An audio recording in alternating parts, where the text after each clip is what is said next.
Hello friends, आज हम बात करते हैं सीआईबी का जो फर्स्ट कंपलसरी पेपर है एबीएम का। इसकी यूनिट 3 की बात करते हैं, मनी सप्लाई एंड इन्फ्लेशन की। ठीक है, जैसा कि है कि money supply and inflation unit 3 of ABM. सबसे पहला तो यह कि मनी क्या है, मतलब मनी क्या है, मनी किसे कहते हैं। मनी वो कोई भी चीज़ हो सकती है, anything that perform one of the following function, कि मतलब मनी वो कोई भी चीज़ हो सकती है जो इन कार्यों को करती हो, जैसे कि medium of exchange, a major of value, a store of value of time, standard of deferred payment. यानी मनी क्या है, मनी वो कोई भी वस्तु हो सकती है जिससे हम किसी वस्तु मनी जिसके बदले में हमें कोई वस्तु मिल सके, या और उस वस्तु की कीमत क्या है, उस वस्तु की वैल्यू क्या है, कितने रुपए उस वस्तु की वैल्यू है, यानी मेजर ऑफ वैल्यू। तीसरा, a store of value of time, जो उसकी टाइम वैल्यू को फिक्स करती है।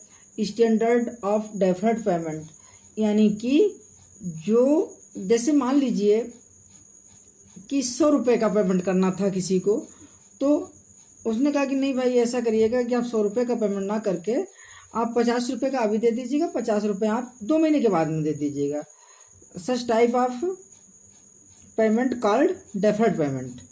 ठीक है, अब हम आगे चलते हैं कि मनी सप्लाई जो है, ये there are 4 category of money supply in the market. There are 4 category of money supply in the market, bank as well as public. यानी मनी सप्लाई की को 3 मेजरमेंट हैं, वो 4 मेजरमेंट है। 4 मेजरमेंट से मनी को मेजर किया जाता है, जैसे M1, M2, M3, M4। M1 क्या है? M1 जो है वो नैरो मनी, इसको नैरो मनी भी कहते हैं। इसमें currency with public, demand deposit with the banking system, plus other deposit with the RBI। यानी कि M1 को हम नैरो मनी कहते हैं, और इसमें जितना भी, चाहे वो कॉइन में हो चाहे वो स्मॉल कॉइन में हो, जो पब्लिक से रिलेट करता है, यानी पब्लिक के पास पड़ा हुआ है उस मनी को, और जो हमारा करंट अकाउंट, कासा अकाउंट में बैंकों में पड़ा हुआ है वो, प्लस अदर कोई डिपॉजिट है जो RBI के पास पड़ा हुआ, तो वो M1 हो गया। M2 क्या है? M2 में M1 plus saving deposit with the post office. M2 में क्या आएगा? M1 plus saving deposit with the post office. अब इसमें बैंकों का सेविंग डिपॉजिट नहीं आएगा M2 में। M2 में जो सेविंग डिपॉजिट, यानी सेविंग डिपॉजिट जो पोस्ट ऑफिस का होगा वो M2 में आएगा, इसमें बैंकों का नहीं आएगा, ध्यान रहे। अब आता है अपना तीसरा, यानी M3 का मतलब इसको ब्रॉड मनी भी कहते हैं। M3 को क्या कहते हैं? हम ब्रॉड मनी भी कहते हैं। इसमें M plus time deposit with the banking system, यानी M3 क्या है? इसमें M1 भी आएगा plus time deposit with the bank. अब देखो M2 M3 में क्या डिफरेंस है? M2 में क्या था? M1 plus saving deposit with post office, और इसमें क्या आ जाएगा? Saving deposit with the post office की जगह पे time deposit with the banking system. ठीक है, अब आइए, अब इसके आगे आता है हमारा M4 क्या है? इसमें M3 यानी ऊपर का M1, M2, M3 तीनों मिला करके,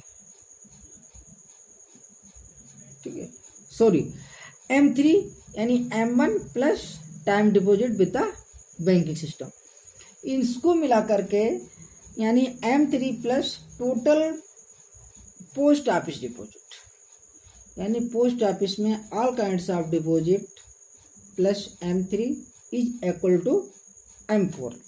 ठीक है, अब आइए साथियों देख लेते हैं कि एक केस स्टडी देख लेते हैं।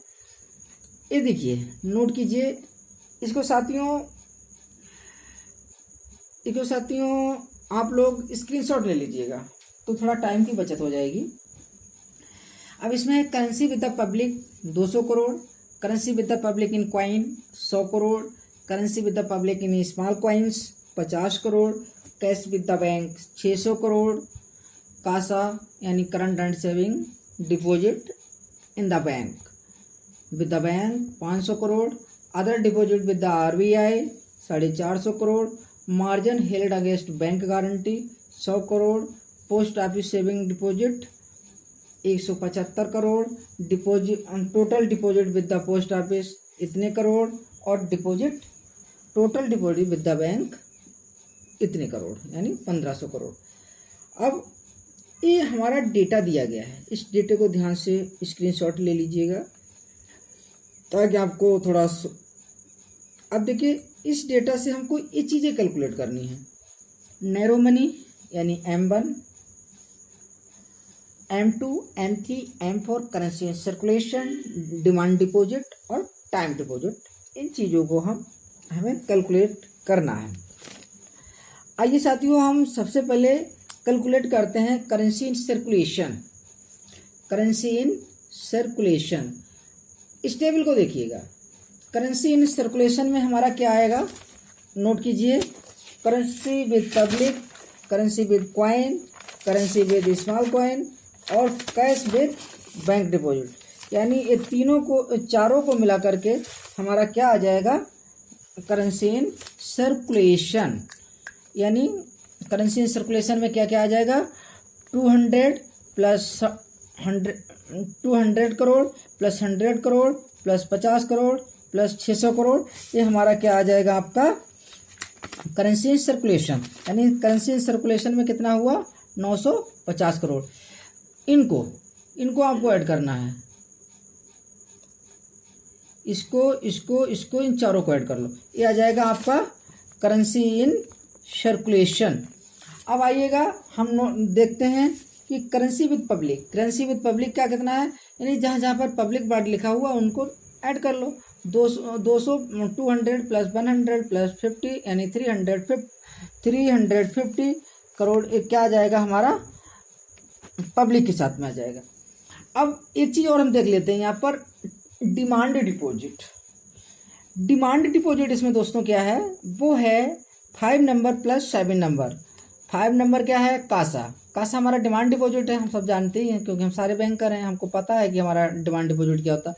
डिमांड डिपॉजिट वे डिपॉजिट होता है जो कस्टमर जब भी डिमांड करेगा बैंक को देना पड़ेगा, यानी डिमांड डिपॉजिट हमारा 500 करोड़ और plus margin held against with bank guarantee या बैंक ILC, इसके अगेंस्ट में हमने कोई भी मार्जिन दे रखा है, वो भी हमारा कासा आता है, यानी वो भी हमारा डिमांड डिपॉजिट है।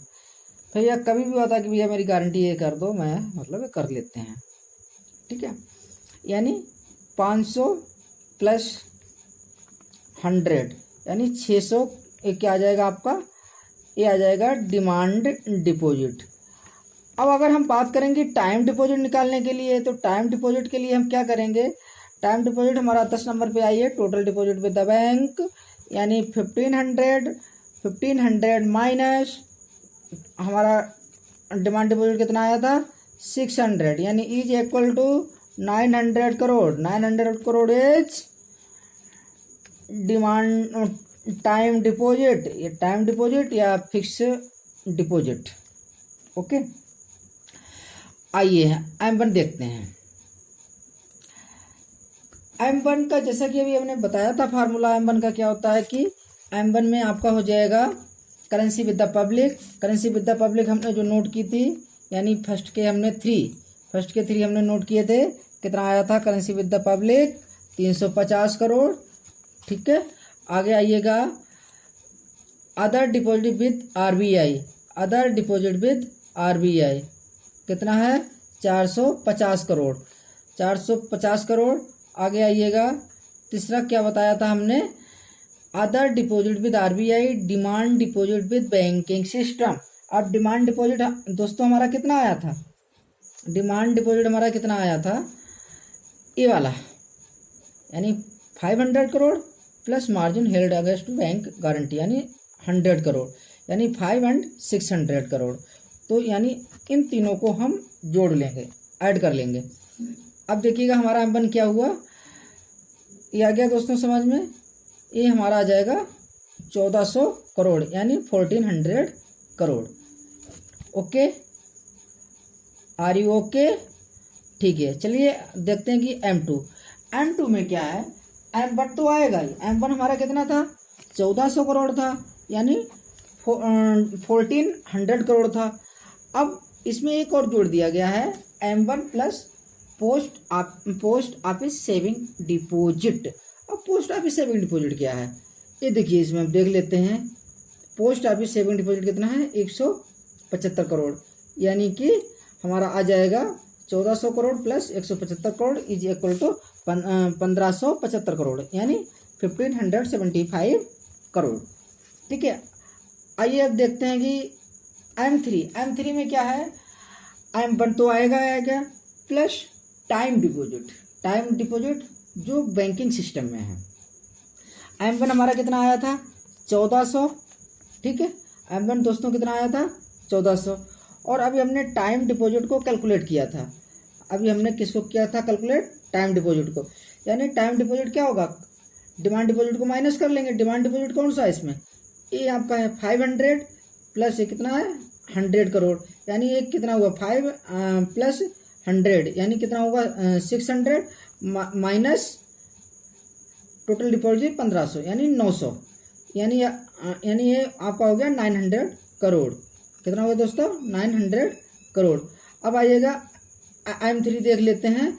अब इसमें क्या हो जाएगा 1400, यानी M1 जो हमारा 1400 करोड़ आया था plus 900 is equal to 2300 crore. Okay, अब आइएगा दोस्तों M4 देख लेते हैं। M4 में क्या है, M4 में M3 plus total post office deposit, M3 plus post office deposit. M3 कितना आया था हमारा, बोलिए दोस्तों, M3 कितना आया था 2300 crore, 2300 crore plus total post office deposit. Total post office deposit कितना है दोस्तों, टोटल पोस्ट ऑफिस डिपॉजिट कितना है 300 करोड़, यानी ये हमारा M3 कितना आया था 2100 crore plus 300 crore is equal to 24 crore. Currency circulation, जहाँ जहाँ पर पब्लिक का ये लिखा हुआ है, पब्लिक का प्लस कैश विद बैंक, ये हमारा सर्कुलेशन में आ जाएगा, यानी 200 200 100 50 करोड़ 50 एंड 600, ये सारे को मिला करके हमारा आ जाएगा, सारा मिला करके क्या आ जाएगा हमारा करेंसी सर्कुलेशन। अगर पब्लिक की बात करें तो जहाँ जहाँ पर पब्लिक लिखा हुआ है उसको ऐड कर लेंगे, simple 200 plus 100 plus 50 is equal to 350। ठीक है, इसी तरह से आगे हम काउंट कर लेंगे currency with the public, all type of currency, मतलब जो पब्लिक से रिलेट करती है। टाइम डिपॉजिट, टोटल डिपॉजिट में से total deposit minus by CASA, यानी टोटल डिपॉजिट हमारा कितना था, टोटल डिपॉजिट हमारा था दोस्तों 1500 माइनस बाई कासा, यानी इसमें 500 प्लस 100, यानी 500 plus 100 600 minus from 1500 is equal to 900। ठीक है, ओके दोस्तों, देखिए ये आपको मेरा वीडियो कैसा लगा, अगर अच्छा लगा तो प्लीज़ लाइक करें और थैंक यू वेरी मच।